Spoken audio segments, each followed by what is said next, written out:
And thank you to everyone for joining us today. We're going to be having a conversation tonight about how we work with difficult emotions. My name is Khalid Latif. I am the university chaplain at New York University and the executive director of the Islamic Center at NYU. We're really excited tonight to be joined by my good friend and colleague, Yael, who's going to introduce herself in a minute. Just to give you a quick rundown, the program is going to probably go for about an hour or so. If you have any comments, thoughts, feel free to jot them down. We'll leave some time at the end for Q&A, as well as if you're on Zoom, feel free to put them either in the Q&A box or in the chat box, and we'll get to them as well. So Yael, feel free, take a couple of minutes to introduce yourselves and yourself and the topic, and then we'll go from there.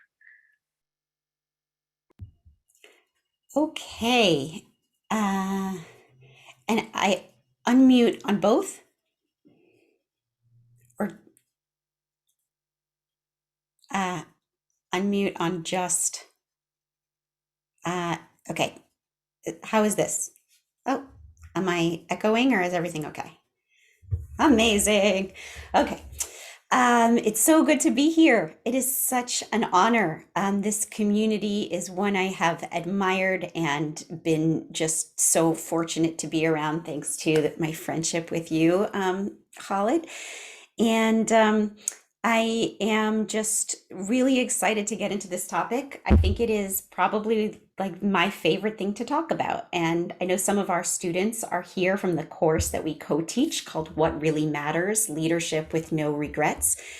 And we do an entire section on working with emotions. How do we manage these visitors that kind of come and overtake us and often produce like so much suffering. And I know for me, the real crux of that, the place where I suffered the absolute most, was when I was in college. And it's not like I don't ever suffer now, but I think that the reason why I love working at NYU, I'm supposed to introduce myself. I think I used to work at NYU full time as the director of the Spiritual Life Center and the founder of Mindful NYU, which is an incredible program that anybody at NYU should check out, and as well as the Spiritual Life Center. But about a year ago, I started my own company called Mindfulness Consulting, where I teach classes and I run group coaching programs, which I'll talk about a little bit later because my newest one just launched. And I consult on bringing mindfulness into people's lives and into people's organizations. And I fortunately still get to teach this class with the Imam. And so I still get to stay connected to NYU. And that I feel like is one of the greatest gifts of my life, and one of the greatest pleasures of my life. So that's what I'm doing here.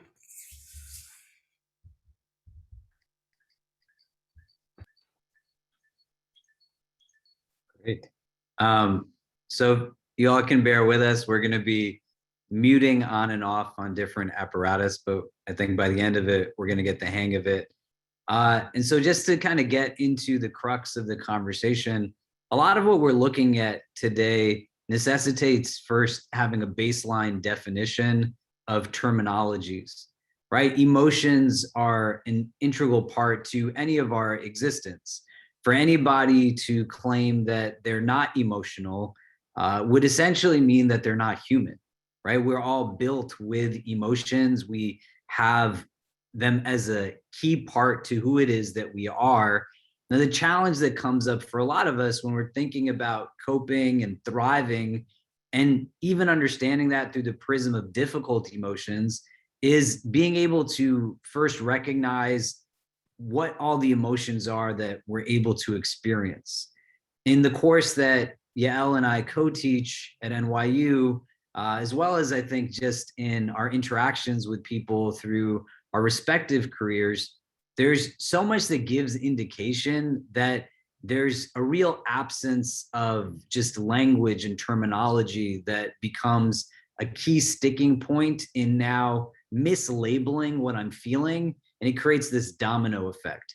In the last week alone, no exaggeration, there's been at least 2 couples and 4 individuals that I've spoken to who are just at their wits' end in terms of trying to figure out how to manage things between themselves, trying to figure out how to manage their own emotions.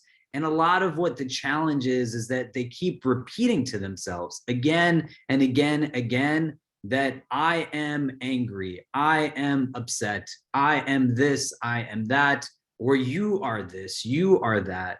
And you can convince yourself of anything if you hear it enough times over and over, right? Like if all of you, before the time you got onto this Zoom and the time we started advertising it, said to yourselves 10, 20 times a day, Khalid is stupid, Khalid is stupid, Khalid is stupid. Regardless of anything that came out of my mouth, you'd be like, man, this guy is so stupid, because the self-talk will have created now an overwhelming prism through which you're synthesizing information and affirming that self-talk through how you perceive reality. And so step number 1 here is to just be able to think out before we go to name, how did I even learn how to name emotions in the first place? And that's not meant to be a rhetorical question, but to dig deep and to think really creatively and introspectively, because terminology has become really, really important. We teach our students that there's about 31,000 emotions that you can feel, but so many of us are limited to just a handful. But every time I feel something, it's not simply sadness, it's not simply anger, it's not simply just one of the basic feelings that are there. And in order for me to start to harness this strategically, both for my own sake as well as for the sake of others, I have to take some time to just reflect first. The state of my relationship to my emotional self, how it is that I've been socialized with certain perceptions, both of just emotions in general, but what I understand of me.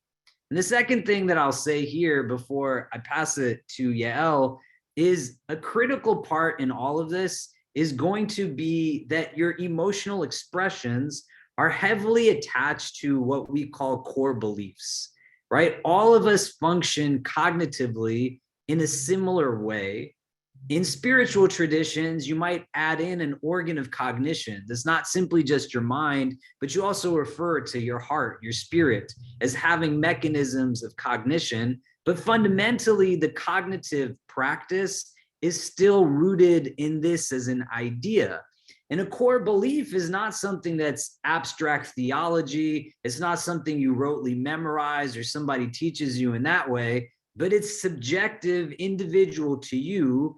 And it's nurtured and cultivated through your own socialization, how you've been brought up, the experiences that you've had, as well as major events that might impact you, traumatic experiences, other types of experiences that now create within you a set of beliefs that can be categorically positive or negative, but they can be acted upon in an unconscious mode and impact now both how you perceive reality, but also how it is that you express things, things that come from you.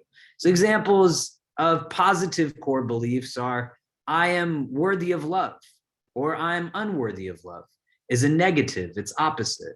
A positive, I am worthy of success. A negative, I am unworthy of success. The quintessential example that is utilized to identify this is the example of a circus elephant.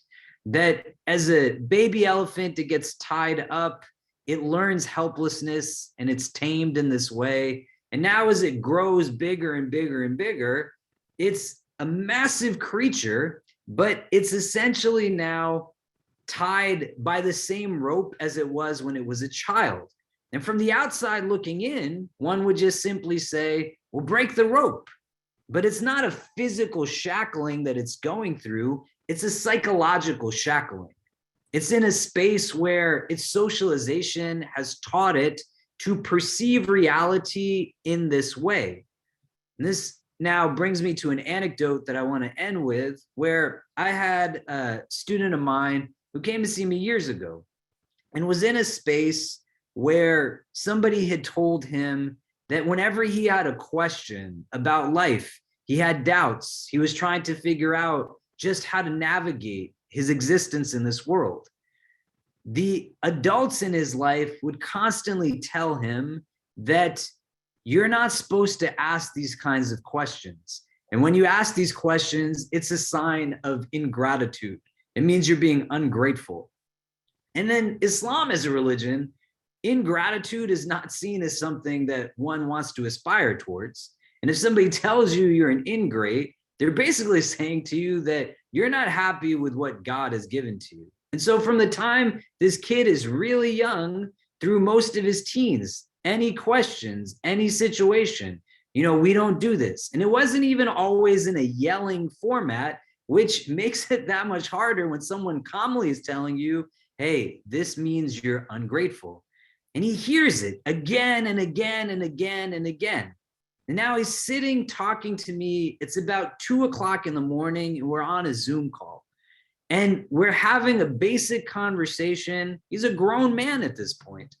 And as we're discussing just his own kind of exhaustion in life, and he doesn't understand why he snaps at people and people don't get along with him, and he feels so self-deprecating in just the way he perceives himself, we get to this place where he starts to talk to me about this idea of gratitude and his relationship to it.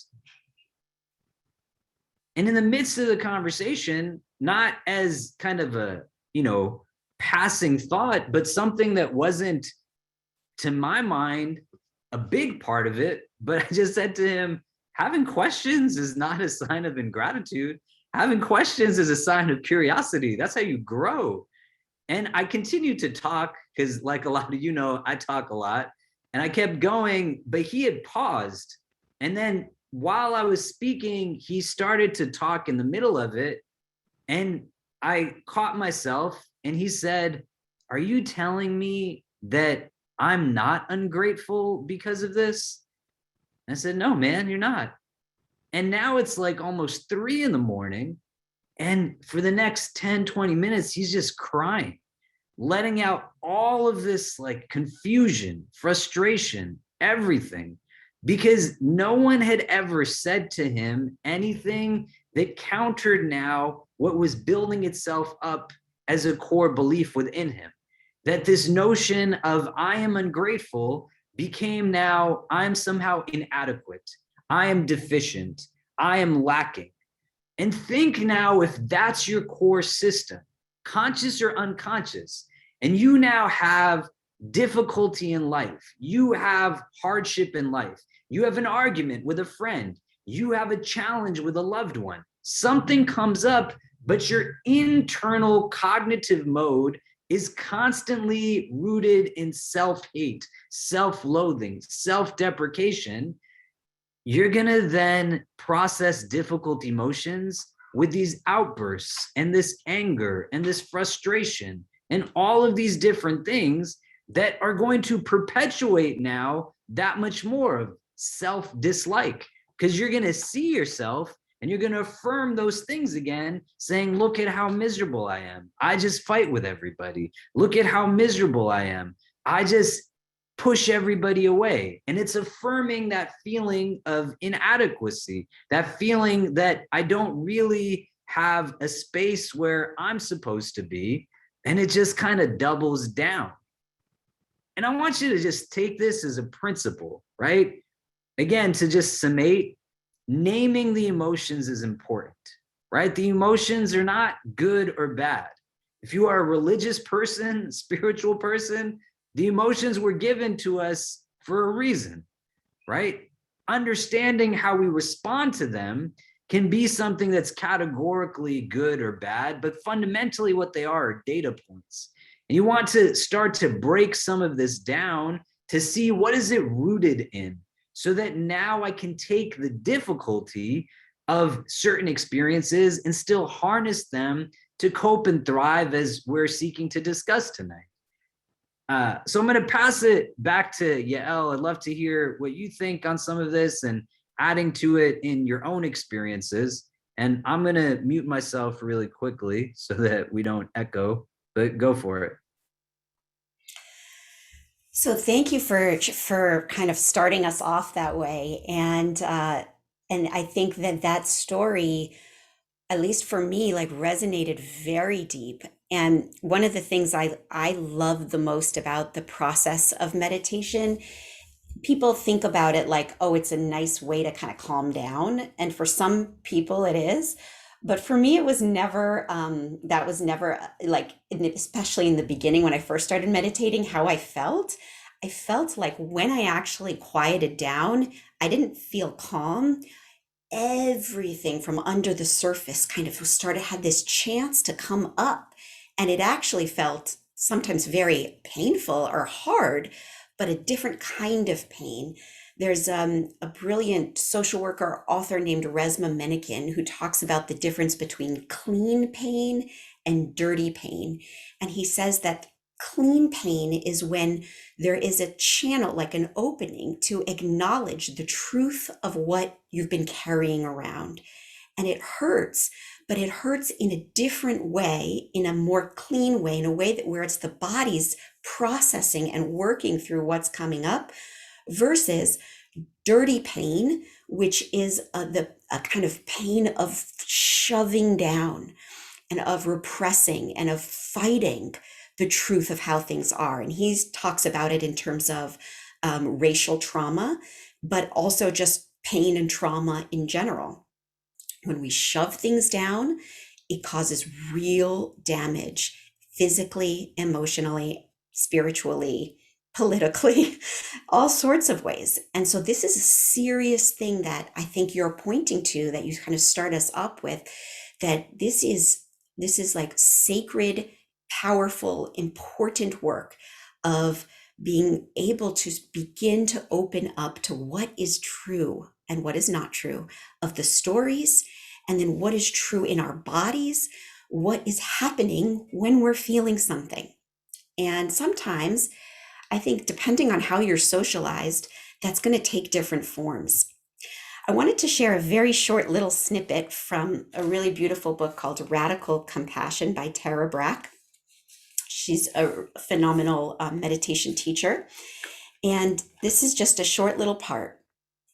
In a distant land, word spread far and wide of a holy man with magic so powerful it could relieve the most severe suffering. But to reach his wilderness refuge and receive his healing, a seeker had to trek through dense forests and over precarious mountain passes. Those who persevered arrived at the holy man's simple hut, exhausted and dirty. After guiding them to a refreshing stream and offering tea, he would sit with them in silence, gazing out at the sky. When he finally spoke, it was to swear them to secrecy about what was next to pass between them. Once they promised, the holy man asked a simple question. What are you unwilling to feel? What are you unwilling to feel? And that is the magic, really, that kind of began to unravel the suffering. And I think what we normally do with painful, difficult emotions are one of two things. Either we act out on them, like they trigger us. Oftentimes it's like anger, or trying to think of another one, anxiety, where we immediately, as soon as we feel it, we're trying to get it out of us. And so we either yell at someone or snap at someone or do something we shouldn't to try and shove that feeling down. The other way is to actually try and shove that feeling down. And this isn't like logical. This isn't a decision we make. It's oftentimes rooted, as you said, in how we were raised, in stories that got told to us, oftentimes in the culture.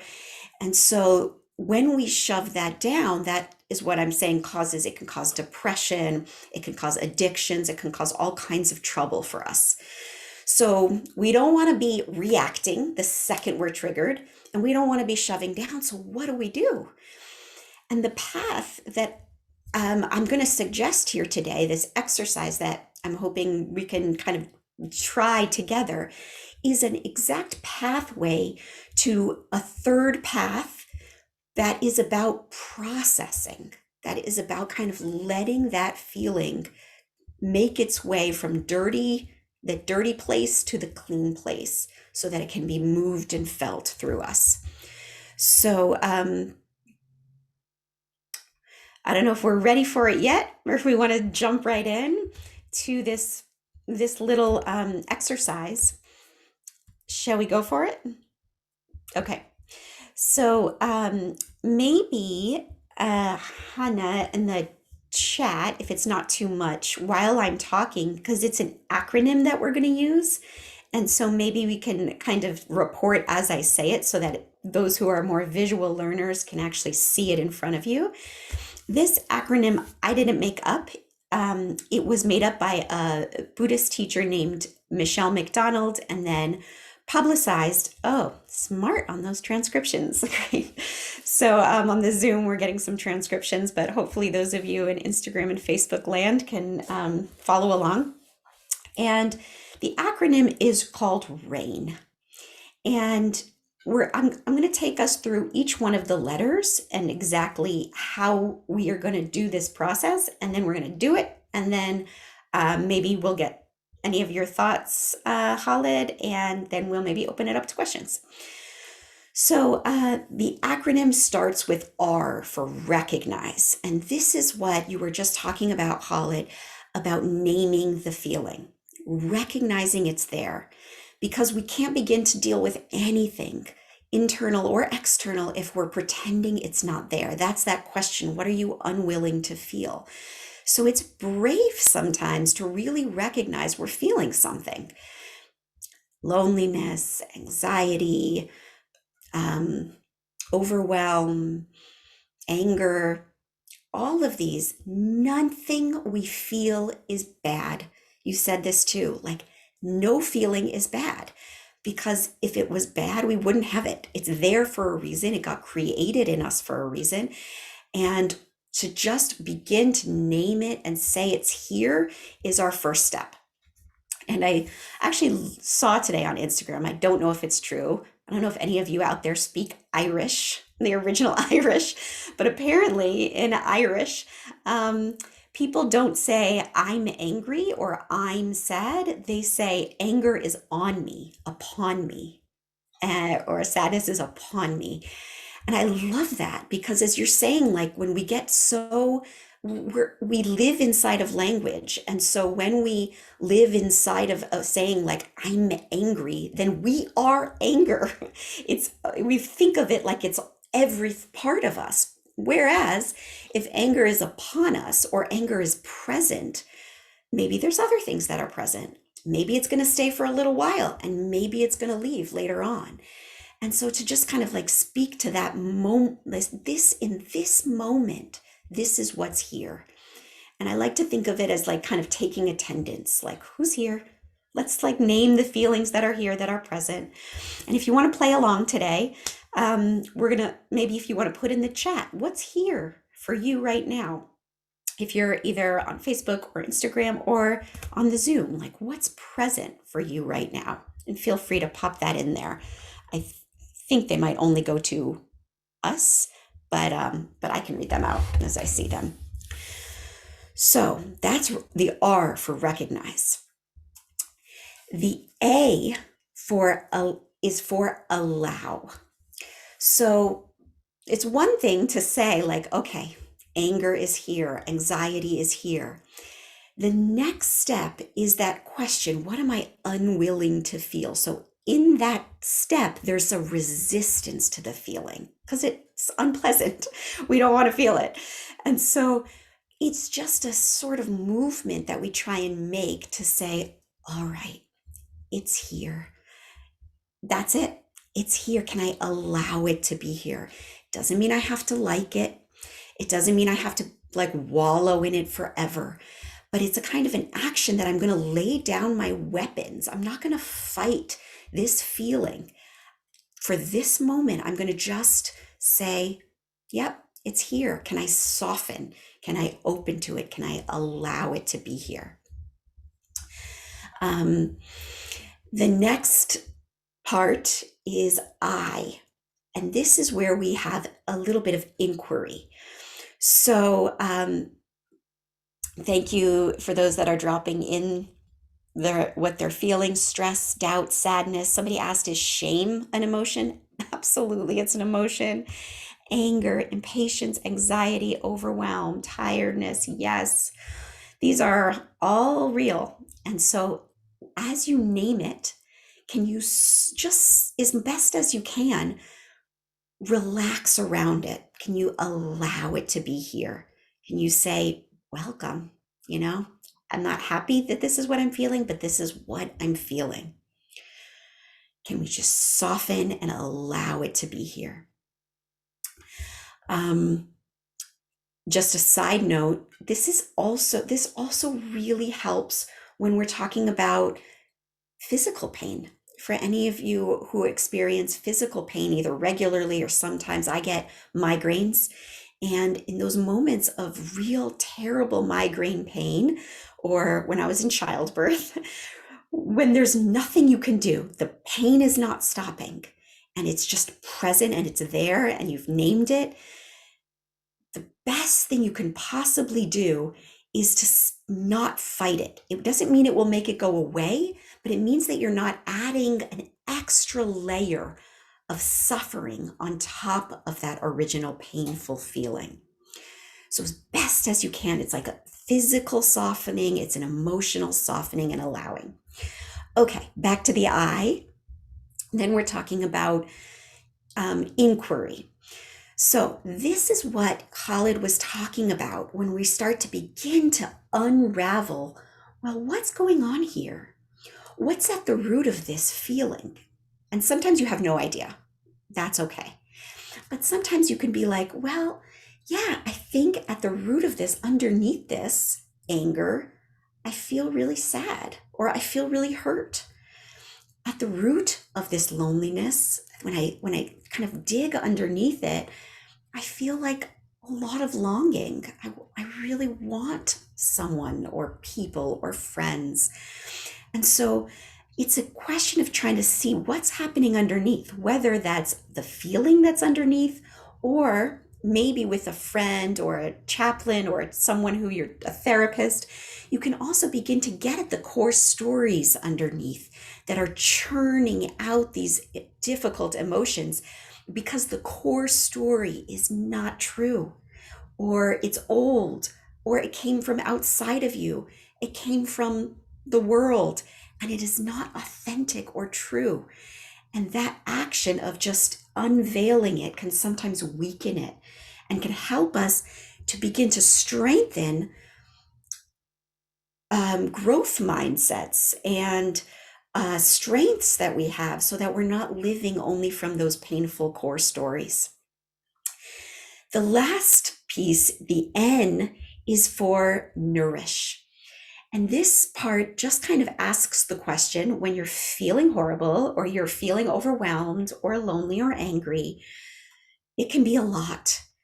And we want to bring to all of this work that we're doing of recognizing, allowing, and inquiring, we want to bring some kindness, some care to ourselves, whether that's just the way we speak to ourselves, to just be like, and I do this, like to just be like, oh, this is so hard. Poor baby. Actually, I was dealing with like a moment of real sadness this morning. I don't know if I should share this because it's so ridiculous, but I'll share it. Because I was dropping my sons off at work. I have a 5-year-old and a 4-year-old. And the 5-year-old told me, I don't want you to kiss me anymore when you say goodbye. And I always like kiss them at the door. And I was like, not kissing at all, like ever, like even on your head. And he was like, no, I don't want you to kiss me anymore. And then he just ran into the room. And I got back into the car and I just sobbing. I felt so sad. I felt so heartbroken. I was just like, I was gone. And I actually texted to myself. Like, first, I just like felt it. I tried to follow these steps. And then I texted to myself, like, this is a moment in time. You're going to be okay. I love you, to myself. And that's that N, that nourish. Like, what can you do for yourself when you're having a hard time? How can you take care of yourself? And so I sent myself that text. I had some water. I called my husband, who told me I was being ridiculous, in a good way, in a nice way. And, um, and that was my nourish. So it's not like it's a linear process. It's not like we inquire, we find out, and then we're done and we move to the end. These are all steps of a process, but they work together to ask to kind of work through this emotion, to let it process and move through. So I'm seeing some of your wonderful comments. How we speak to ourselves matters, absolutely. And also, yeah, to help us to not run from the feeling, absolutely. So thank you for those beautiful comments. Um, thank you for those of you that are identifying with my mother grief. And I want to just give a moment to you, Khalid, if you want to respond, or any thoughts that you have before we maybe go into the meditation. Yeah, I mean, I think all of it, I think, resonates so deeply. And uh, maybe you can give some insight for those who, one, have not engaged in kind of meditative or contemplative practice, and two, how might somebody begin to make themselves vulnerable, right? Because there's a lot of elements that, as you're unpeeling layers of self-awareness, uh, some things that pop up, they might be very easy to digest and deal with, and some things that pop up, they might be quite hard to confront. um, and so, is it better for me to do this on my own if I've not done it before? Should I engage in some kind of objective space of self-expression, whether that's writing in a notebook or speaking to a counselor or finding a friend or a colleague of some kind but what would my starting points be in that regard? And as things come up, if something seems too hard for me to handle, what would I do then? Maybe you could offer some insight on that. Absolutely. And somebody wrote, so far it's recognize, allow, and remember it's RAIN is the acronym. And so the one that you're missing on Instagram is inquire. That's that asking the question, what's underneath? What is this about? And just kind of looking in your body for what might be that answer, not trying to think your way out of it, but to try and see where is the answer in your body. There's kind of knowledge and wisdom that comes through the body. And so that's what that I is for. So that's that. To your question, Khalid, there's some, especially emotions and trauma, like real trauma, that you might be stopping yourself from feeling, or you might feel kind of creeping up on you that you're like, actually, I am unwilling to feel that. And that might be wise. We don't want to do something by yourself or with somebody who maybe isn't trained in how to work with things that are overwhelming or that are traumatic or bring up trauma, without support. And so, for things that feel like they might touch on those pieces, I'd really recommend doing that with somebody who is trained, whether it's a trained spiritual leader or a counselor or therapist, because it can actually be harmful to you to be alone and not have someone to help anchor you in that process. For things that feel like they maybe are not at that level, for things that don't make you start to feel like you're losing it or feeling overwhelmed, some trauma-informed meditation teacher, rooted in an approach called mindfulness-based trauma work. They call it a window of tolerance, that every person has a window of tolerance that they can kind of like move in and work around and feel around in. And we know you can probably tell when something is a little outside that window of tolerance, and don't push it. Don't push it without somebody who can really help you and guide you through that. Um, and there's probably some things that are totally within that window of tolerance. Like for me, this morning, painful, but tolerable, like I could move through this process with some of those emotions that were coming up. Again, it's not fun, but it's not like completely overwhelming or disorienting, whereas some places of trauma that I might hold might be.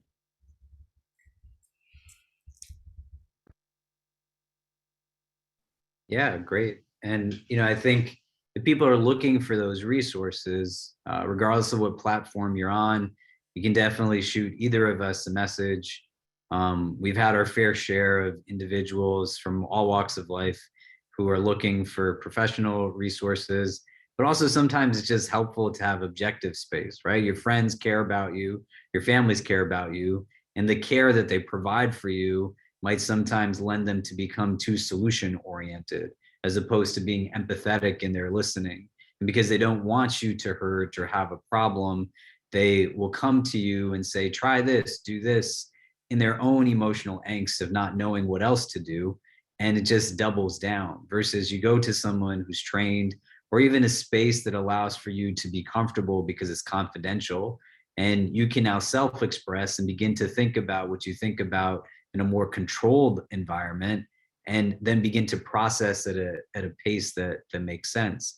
So I think if you want to walk people through the RAIN meditation, and just again to reiterate, meditation is something that no spiritual tradition owns, but you find it embedded within a variety of spiritual communities and walks of life, right? The idea of being able to introspect and contemplate, it's not done in a vacuum, but it's done upon something. And here now, what's critical to understand is that you're not in a place where you're comparing yourself to anybody else. That's what society brings us to, a consumer-driven society, a supremacist society. It creates now these perspectives and prisms that render not an opportunity for a growth mindset, but a hesitation, because there's always somebody who is happier than me or better dressed than me or does this better than me or that better than me. The meditation is not meant to be anything other than reflective. It's not meant to be self-deprecating, right? You are inward in your perspective so that who you are today can meet who you can potentially be tomorrow. And your default is not that you are a bad person, but as a good person, even a good person can be better in some capacity. What we're trying to do is figure out what's going on within us so that we can move forward to harness that contentment that any one of us is entitled to have access to.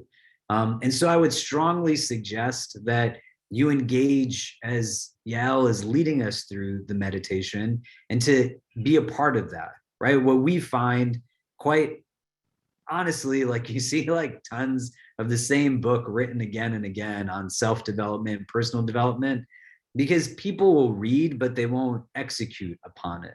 And you want to make yourself distinct. The first few times you do something, you're getting used to the process. But as you get used to the process, you're going to then be able to go through it more. And it's going to start to penetrate the parts of you inwardly that are going to then help yield what it is that you need and impact what's happening to you outwardly, right? So if we need something that's more platitudinal, right, the world inside of you is what's going to impact how you engage the world around you. So you take care of your inner self so that you're able to then deal with what's taking place externally as best as you can. So actively participate in this short meditation. And then after, we're going to have a little bit of time for debrief and Q&A before we wrap up. But go ahead whenever you're ready. Yeah. Thank you. So You don't have to do anything fancy. You can just find a comfortable seat, some way that you can sit where you can kind of drop in and feel what's happening inside of you. You're welcome to close your eyes, but if that's not comfortable for you, you can kind of keep them lowered. Give your shoulders a stretch, really arrive in. We've been throwing a lot of information at you, and this is a chance to just check in with yourself. As you can see, I like to usually put a hand on my chest just to kind of like go inside. And sometimes I put a hand on my stomach. That might be helpful for you to see what's happening in this body in this moment. So you may feel a pretty strong emotion right now. You may not. If you don't feel a strong, difficult emotion, see if you can do a little recall. Try and bring yourself back to a place that you've been at, that you were at recently, so that you can have it fresh in your body and your mind of working with that difficult emotion. Because this is practice. This is about, really drawing on this practice when you do feel these things, when they do come knocking. So I'll use my example. This morning, after I drop him off and I go back to the car, and we want to just start with that R. What's there? What's present? It could be several emotions. It could be one strong emotion. I think for me, it was just this real powerful sadness, kind of like I would maybe say grief. Grief was upon me. So for you, maybe just notice, and again, if there's a feeling that feels actually too much, don't go to that one. Go to one that feels like it's safe and okay to practice right now. And just notice, is there other things that are upon you that are present? Just notice what's here in addition to that difficult feeling or emotion. And we don't need to solve anything. We're going to move into the A for allowing it to be there. Allowing it to be there.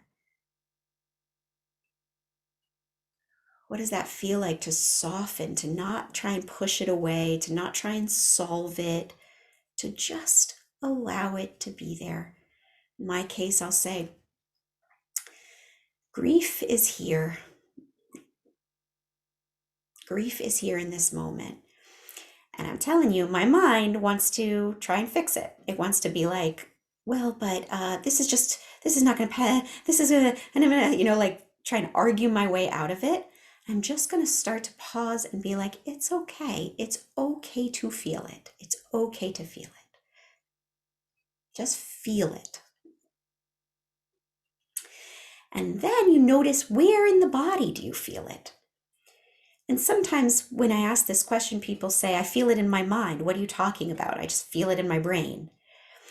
But most 99% of the time, we think thoughts. That happens in our brain, in our mind.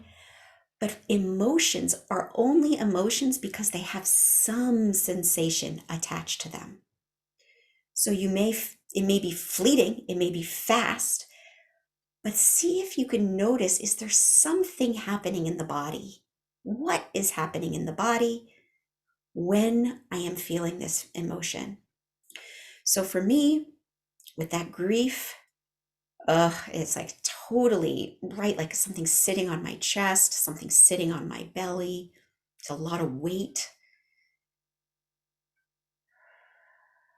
Breathing and feeling, noticing, does it feel like it has a color associated? Is it moving? Is it still? We want to get as close as possible. We really want to be intimate with what is happening and allowing it to be there. As hard as it is, as difficult as it is, as painful as it is. Sometimes just breathing helps.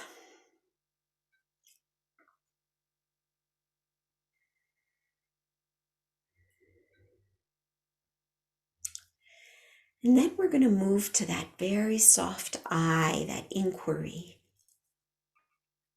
What's underneath this? Is there any other feelings underneath it, behind it, around it? Is this rooted in something that I want to look more at, question, understand?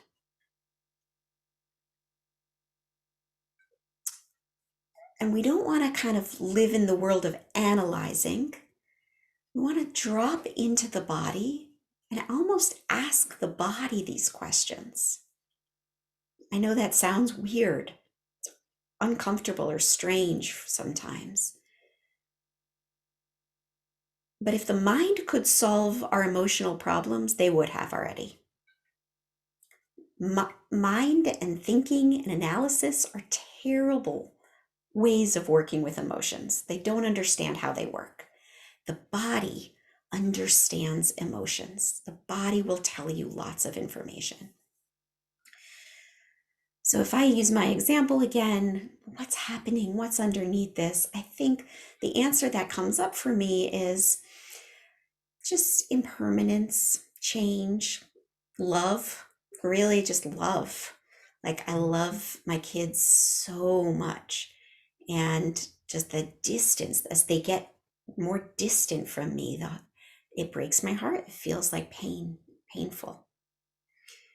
And so that also kind of makes me think like I'm grasping, I'm trying to hold on to something that is inherently impermanent.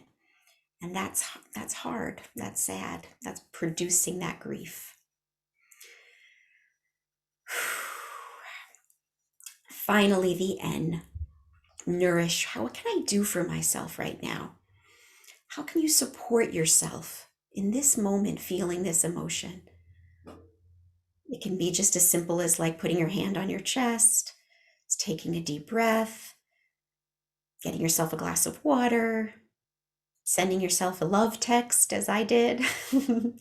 Whatever it is, ask the feeling, ask your body, ask this moment, what can I do? How can I support you as you sit and work through this difficult emotion? And that's the meditation, that's the practice. And I want to say that our minds are tricky. And sometimes when we learn this kind of thing, our minds might be like, okay, I did the rain thing and it didn't go away. So what next? How can I rain this feeling away? Or like, how can I meditate this feeling away? And just to kind of come back to the point that the feeling will come and go when it's ready. We can't force a feeling to go away the same way we can't force a feeling to come in, an emotion to come in. We just can be with it. We can try and take off the layer of suffering from the pain that we feel and really try and be with it and bring it to the light and find that clean pain out of that place of that dirty pain. So I hope that was helpful. Open for questions. I know we already are getting some. And I think Imam Khalid is also open for questions. Did you want to say anything before we go to Q&A? No, I think maybe just in the interest of time, we can get right into it. If people have questions, feel free to put them in the Instagram question box. You can put them in the Zoom question or in the chat box. We had one just to start off with. It says, what advice do you have for couples who are navigating their own individual difficult emotions while also being conscious and accepting of their partner's difficult emotions, especially when it may conflict at times, i.e. one partner feels anxiety while the other feels anger? Do you want to go for it?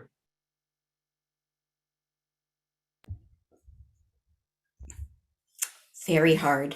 I read this thing the other day that said that when you're in a partnership or in a couple, we think that we're dealing with another person at the age that they are, like I'm 40 and I would think that, I'm dealing with my husband who's a little younger than me.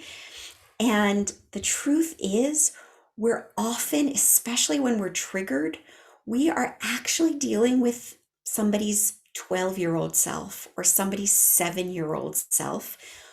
And that is a much different thing to deal with someone when they're in a state where they're locked in that younger version of them. To go to your beautiful example, it's like dealing with the elephant from the time when the elephant thinks it's still tied up. And that's how we walk around. And those younger versions of us are in us and are waiting to be healed and freed from that rope. And so, I mean, I guess my response would be it's very hard to really deal with something difficult in a couple if you're not really taking care of yourself and really like trying to be with your own process, what's happening for you, so that you don't just push all of that stuff onto your partner. It's easier said than done. Very, very difficult. One of the greatest teachers I think of our time, a man named Thich Nhat Hanh, who is a Buddhist master, he gave this guidance to couples, which is to say, like, when you're in a really difficult place, you're in a fight, you're feeling a lot, you just say, like, I love you. I need to tend to myself for a moment. I need to take care of myself for a moment. It's almost like you have a screaming baby in the room and you're trying to like have a rational conversation with somebody else. And that screaming baby is yourself when you're feeling triggered. And so the best that you can to really pick up that baby that's inside of you and take care of that baby and work your way with the emotion and through the emotion. And then you go to the partner when you feel somewhat stabilized and you try and kind of make space for them and for what they're going through. And there is also no problem and no shame with couples counseling. I think it's incredibly, incredibly helpful because it's so hard to work through this sometimes on your own.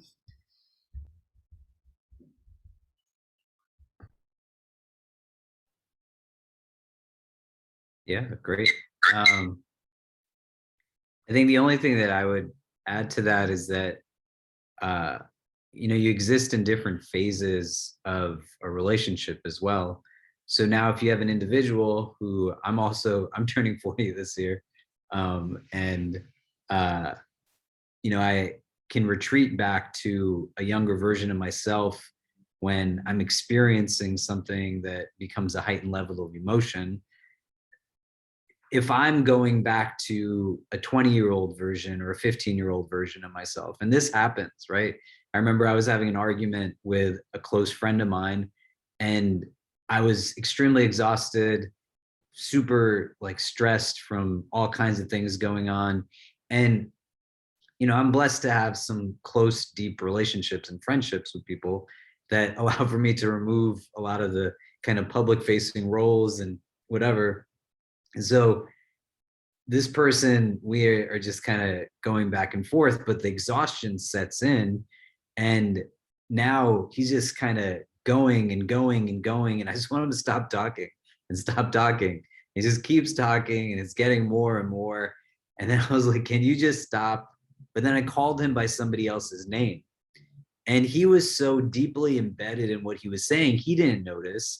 But when I said it in my head, I said to myself, what's going on? And this was a name of a person that I hadn't talked to in years. But now I was in a space as that sensory perception that's feeding into your physical self, right? Your emotional self, that's not just rooted in an intellectual space that Yael is talking about, is going to take you back experientially, whether you're conscious of it or not, and can literally manifest in a place that you're channeling things. So if I'm now in that place and I add to it that I'm in a young phase in a relationship, right? I'm not 10 years into something or 20 years, but I'm just weeks, days, months into something. I'm still learning how to give and receive information. And some of that can be very difficult to manage when you have both unreasonable expectations of yourself and the other. Like, you're going to make mistakes when you're talking to somebody and learning to communicate across, and to have an aspiration that is perfection in the sense that I don't get upset. I'm not going to agitate someone, or they're not going to get agitated, or I don't ever want to see them at their worst, or can only accept them when they're at their best. The idea is to still root things in respect and civility, right? And to remind yourself of the love that brought you together in the first place. If you get to a place where you're so incompatible, it doesn't make sense, then you make difficult decisions on that. But that sense of self-forgiveness becomes important, because I can perpetuate now and deflect certain insecurities onto the other, because I don't know how to deal with what's coming up, right? I could have flipped out on my friend because I didn't want to pretend like what I just had come out of my mouth actually happened. And I don't know how to respond to it. And it can really throw things off. And so that's where I think the couple counseling piece, for having just an objective person in the middle that can help to navigate communication, that what did this really sound like to you when he said this, or how did it feel when she responded in this way? So you're open to learning about a fully autonomous person that has their own frame of consciousness and doesn't exist within your psyche. So they're now receiving in their own personal capacity, inclusive of parts of themselves that they don't even know might be there necessarily. And it's all just like coming out in one moment of, expression, if that makes sense. Do you know what I mean? Does that make sense? Yeah. There's a question here that says, how do we break down anxiety, feeling like a permanent state of mind after the pandemic? And there was a bunch of questions that came up on Instagram that have to deal with just anxiety, right? And I think there's heightened levels of anxiety that many people are feeling for a variety of reasons. Another question on Instagram had to deal with, how do I deal with anxiety in relation to frustration due to financial instability? So maybe if you have any thoughts or comments just on dealing with anxiety itself, that might be good too. Yeah, I mean, you're not alone. These are like high anxiety times. And it's brutal. It can be really brutal. And there is a lot of practices with regards to anxiety. Actually, I am running an entire workshop tomorrow, 8 p.m. And I'll put my information on, we'll probably send a follow-up email, but I'm doing an entire workshop just on working with anxiety because there's a lot of different practices that can help. Different types of meditation and different types of like more involved practices. So because we don't have time to get into all of them, I think you can do this type of practice that I gave you today. But there's also anxiety is often very physical. It lives in the body and it can kind of like get very locked in a body. And so some like small things, but that really are not small, that you can do to work with anxiety of all kinds, financial, world. On the one hand, there are really scary big things. Like I'm not here to tell you that there's not stuff that is real to be afraid of. But the thing that anxiety does is it makes us believe that we can see the future. And we live inside of this imaginary future that we think we can see. And it robs us of what is happening now. And yes, it makes us like believe that we might be able to protect against these bad things. So step one is just noticing, doing that recognizing process of being like, anxiety is present and it doesn't know. It doesn't know what's going to happen down the way. It's just making things up. Like there's some useful bit of information you can get, like have financial worry. Maybe I should do this thing to try and help that financial. And then after that, there's nothing you can do. And so once you're past the point of actually doing anything and you're just living in the anxiety, like step one is to just remind yourself, anxiety is imagination. That's it. It's your imagination of things that can go wrong. It's trying to protect you. It's trying to kind of make you think about it to give you a false sense of control. Then, in addition to meditation, to working it through, there's if as best as you can move your body, stretch, move, go to the gym, run around the block, whatever it takes to kind of like let that blood flow, because then anxiety just works really strongly in a still container. Number three, if you can do for other people, sometimes getting out of your own story and seeing who can I help?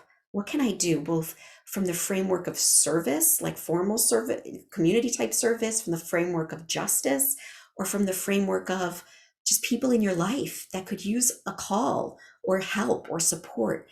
Because anxiety also tells you a story of lack and of scarcity, and pushing on the other button to kind of like give to other people might show you that you actually have abundance to give. And the last thing I would say is, just get sleep if you can, get water if you can, take care of your body, take care of your system, talk to friends, get outside, try and move that energy as best as you can, and come to my workshop tomorrow. It's free.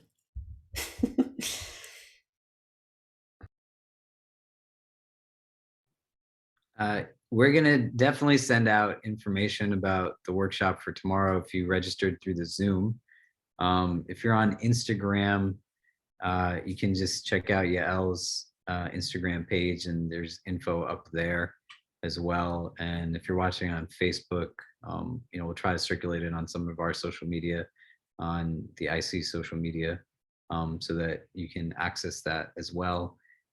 Just really quickly, the only thing that I would say is it's really hard to experience something like anxiety, especially if it gets to the place of manifesting in some kind of anxiety attack or panic attack.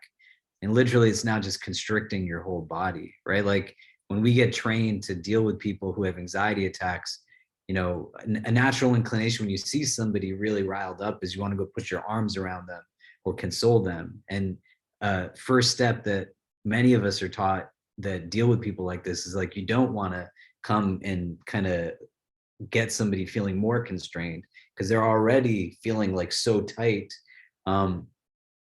Consequently, now as you come down from something that's episodic, or you just let out all of this, anxiety or anger, and things are bursting out, you have to deal with the fact that you lived through it, right? And you can really get in your head and start building upon that feeling in a way that just creates a lot more self-loathing. There's something wrong with me. I'm so embarrassed. This happened in front of people. People know these things about me.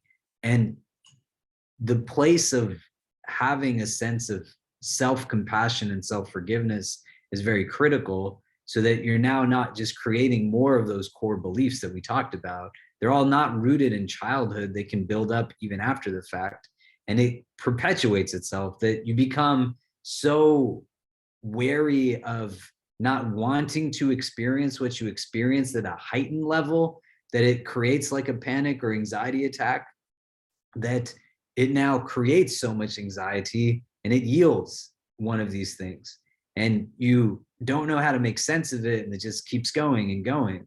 And that ability to just take a step, take it a day at a time, allow for yourself to bring rest and relaxation back in, so there's kind of a loosening, and those elements of outlets that are going to literally untie these knots, right? You're doing the stretching, you're doing the exercise, you're going at a pace that makes sense for you. You're going to start to just feel it diminish in yourself.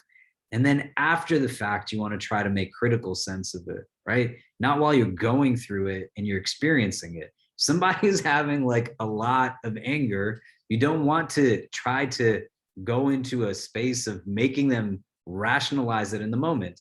If you now are in a space where you're dealing with yourself, you can't in the moment try to rationalize when the parts of you that are dictating perspective and decision making are in a state of emotional angst. And you're going to then perceive yourself through that emotion. And it's not going to end in a good place, right? Because it feels that way. You feel the heaviness. Think about it if it was an actual like prism or vision manifest in like glasses of some kind, right? You're seeing yourself through that. So you give yourself some days to rest, and then you allow for yourself to look back and like, what happened? Right. And there's complexity to us. All of us is connected to the rest of us. So we likely don't yield something just from one catalyst, but there's multiple things like Yael is talking about, your physical wellness, your eating habits, your sleeping habits, what's work like, what are other stresses? And if you have like you're running kind of on threads because it's already super stressful, and then something heavy comes that you have the unfortunate loss of, a loved one, you lost a job, a relationship is going sour. Those are heavy experiences on their own, let alone when everything is suffocating or super stressed out. It's just going to be that much more burdensome in the moment. And but again, to go back to my initial point, a lot of these are just indicators, right, that we can pay attention to. Your spirit, your heart, your body is going to tell you if something is off. And when you have now this kind of response, you don't have to name it right in the onset. You can take time to just get back to a place of stability and then try to figure it out. Even if every inclination is like, I need to make sense of this now, you don't, right? Because there's a good chance a lot of days will pass and you still didn't make sense of it. So you might as well just try to enjoy those days. And when you're in a place that you feel more rested, you look back and now with a different sense of I'm at homeostasis. I don't know what this is in my hand. Sorry. It just kind of popped up on my finger. But when you're in a place of homeostasis, you are able to look back with a little bit more of a presence of who you actually are. And it's not the anxiety that's making that determination. I want to be mindful of time. And Yael, maybe you can do one more question and then we'll wrap up. This was relevant, I think, to the practice where somebody asks, what is the next step to processing when the introspective RAIN meditation practice leads to increased feelings of resentment or regret?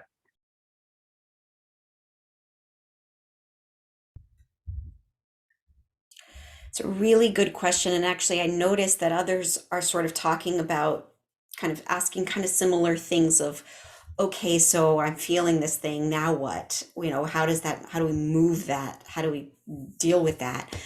Um, and resentment and regret are their own little presence that have things inside of them. There's stories inside that may be rooted in real pain or real sadness.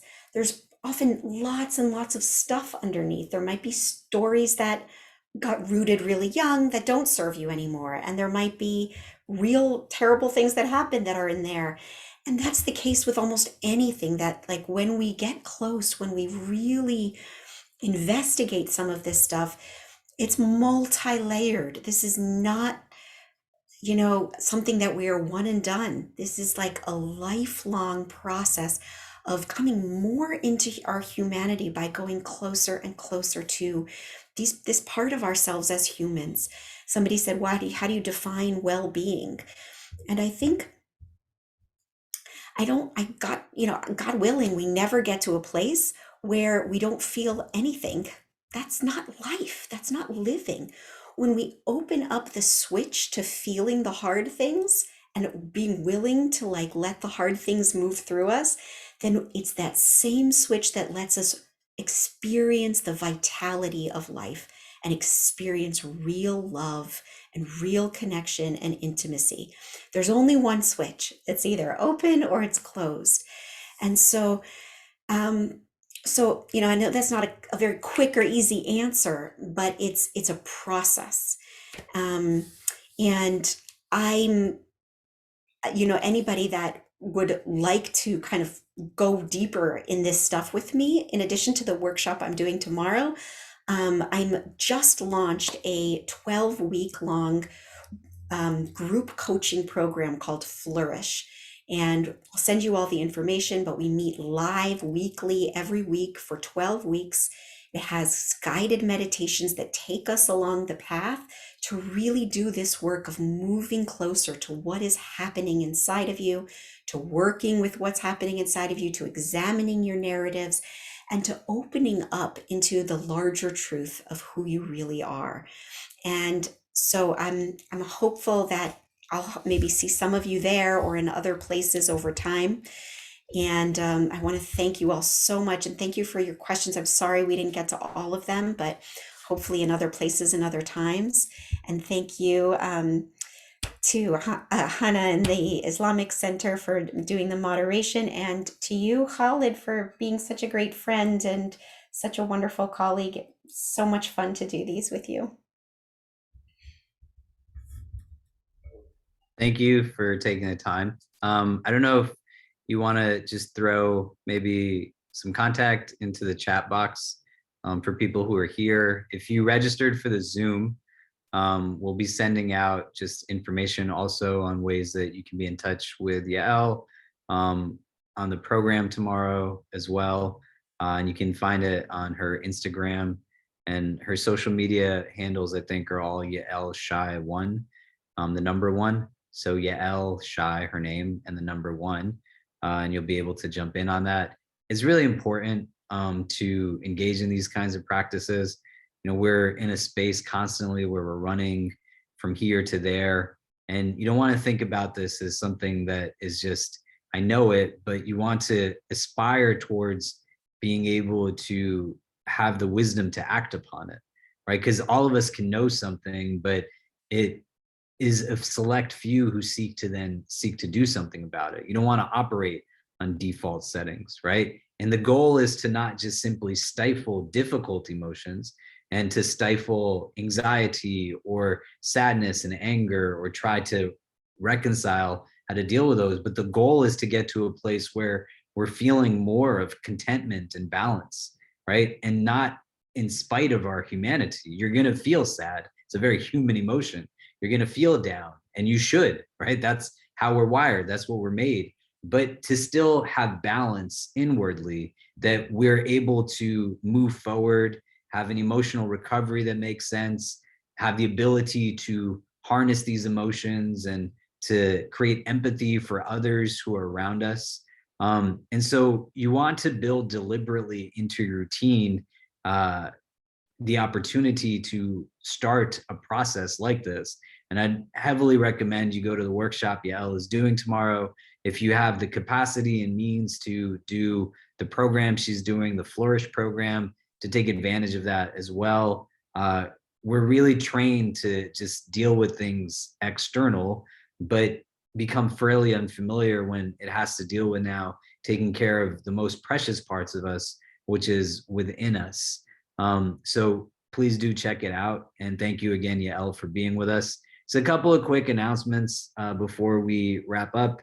For those of you who have been in the process of signing up to regain access to our facilities at the Islamic Center as guests, as visitors, one, if you haven't done that and you're anticipating coming to the center for Ramadan programs, we'd recommend that you do that sooner than later. We've already had a lot of people, I'm not going to quote the number because I don't want to freak people out, but a lot of people have requested access. And if there's a flood of interest going into Ramadan, it's still going to take about 5 days for the approval process to happen. So you don't want to wait till the first day, and then you're going to have to wait till the beginning of the second week potentially of Ramadan. So fill out the interest form. Hannah just posted it in the chat box. We'll then take the next step of inputting your information, and you'll get an email from NYU Campus Safety asking you to upload proofs of vaccination, etc. And once all that's done and approved, they'll send you a link to a screener that has to show a green approved sign before you can enter the facility. And there's not really any room around that. So please do take advantage of that and do it as soon as you can. We're going to need volunteers, and we're going to be raising funds for various charity initiatives as well. So hope to see you all there. And if any of you need anything at all, feel free to be in touch and to reach out. I don't respond to messages on social media. It just becomes very difficult to keep up with it there. But you can shoot me an email. You can reach out to us through the Islamic Center at info@icnyu.org. And that's whether you're in New York or not. We don't want people to feel alone. And if this conversation is bringing up stuff for you and you need any kind of assistance, feel free to reach out. And I know Yael would be comfortable with me saying the same on her behalf. If we are not able to directly do something for you, we definitely will do our best to refer you to resources we have in our networks so that you're able to get what it is you need and move forward. But thank you for joining us tonight. Thank you again, Yael. Inshallah, we'll see everyone soon. Have a good night. Assalamu alaikum wa rahmatullah. Take care.